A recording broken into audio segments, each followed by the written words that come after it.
Hello, this is Debra Baker with TrustedCISO, and today we're talking about the AT&T hack.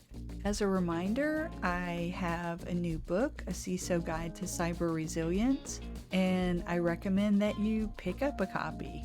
Hello everyone, today we'll be discussing the recent AT&T data breach. AT&T says nearly all customers' phone records and texts have been stolen by criminals. We'll cover the impact on customers, key details, and the timeline of events. On Friday, July 12, 2024, AT&T confirmed a significant data breach impacting millions of consumers. The stolen data includes phone numbers of both cellular and landline customers, along with records of calls and text messages from May 1, 2022 to October 31, 2022.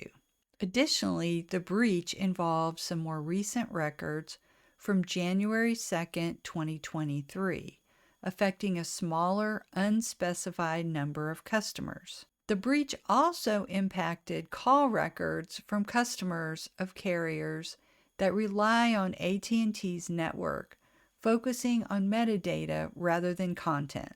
So I guess the good news is the actual calls were not recorded and the actual texts were not recorded. This is around metadata. So the stolen metadata includes calling and texting records, the total count of calls and texts, and call durations, providing extensive details on customer communications, but not the actual text and calls themselves. Some stolen records include cell site identification numbers, which can be used to approximate the location of calls and texts, though the content of these communications was not breached. AT&T will notify approximately 110 million affected customers and has set up a dedicated website to provide information about the breach. AT&T disclosed the breach to regulators before the market opened,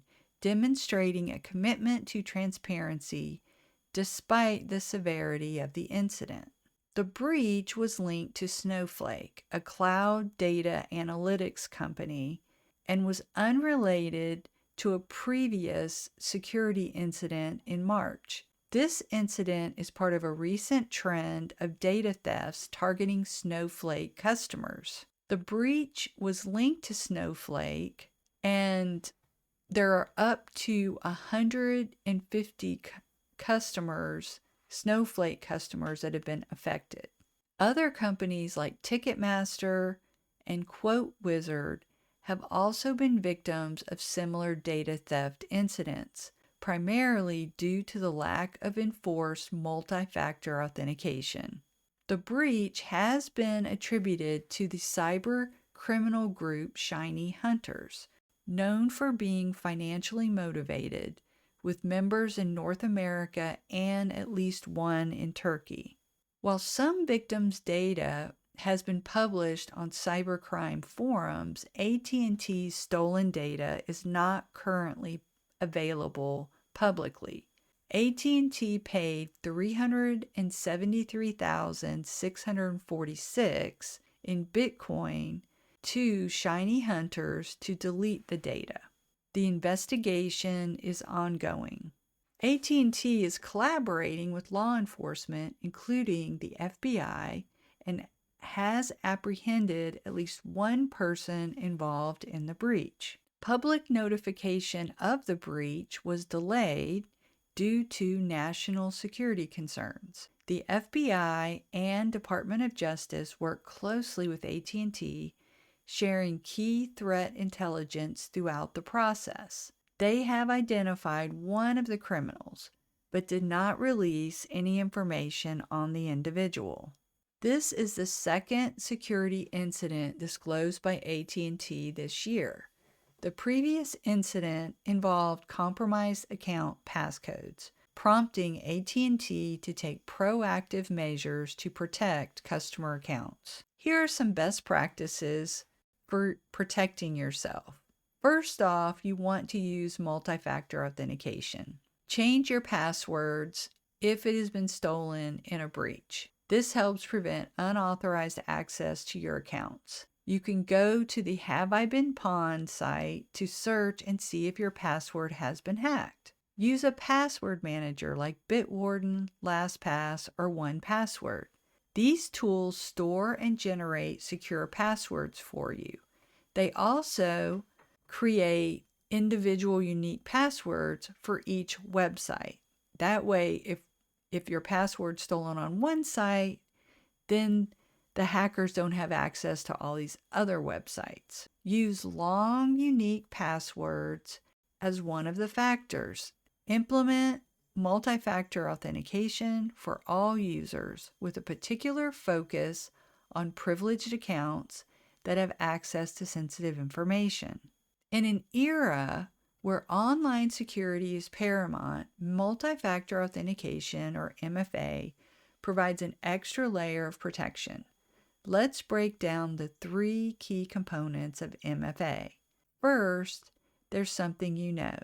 This includes passwords and PINs. These are personal codes that only you should know. Next, there's something you have. This could be a token, a smart card, or a mobile device. These physical items help verify your identity. Lastly, there's something you are. This refers to biometric data such as your fingerprint, iris scan, or facial recognition. These unique identifiers ensure it's really you accessing your account. MFA works by combining 2 or more of these factors. For example, you might enter a password and then use a fingerprint scan, or receive a code on your mobile device. MFA can block over 99.9% of account compromise attacks, and this is according to Melanie Maines at Microsoft Security. Thanks for watching, and remember to pick up a copy of my book, A CISO Guide to Cyber Resilience. My book, A CISO Guide to Cyber Resilience, is an indispensable resource for anyone in the cybersecurity field, featuring real-life examples and actionable recommendations. It teaches you how to defend against attacks, protect your network from ransomware, and set up effective security training programs. Order your copy today on Amazon and start building a resilient security program. Thanks for watching. If you found this information valuable, please subscribe for more updates and insights. Together, we can build a more secure and resilient digital world.